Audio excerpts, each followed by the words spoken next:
Акылбек Үсөнбек, жергиликтүү бийлик иштебей атса, биз депутаттар күнөөлүүбүзбү? Мен сизди күнөөлүү деп айткан жерим жок да. Мен сизге положенияны айтып берип атам. Положенияны көзөмөлгө албайсызбы? Сиз отурасыз го башында. Көзөмөл алган үчүн астыңызга келип жооп берип атам да. Сиз антип канча сүйлөбөй, сурооңузду айтсаңыз, жоооңузду.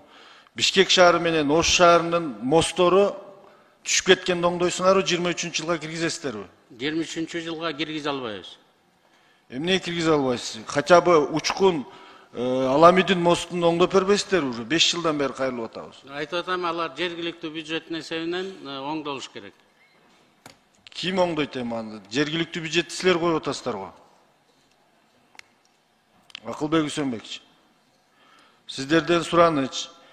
Учкун Аламидин чоң мосту оңдоп бериңиздер. Бизге кайрыла берип шайлоочуларыбыз столубуздун үстү катка толуп кетти. Ага көп деле сумма кетпейт. Киргизип коюңуздар сураныч. Анан сырткары Акылбек Үсөнбекович. Анан сырткары биз дагы гранттарды тартканга аракет кылабыз эки жактардан.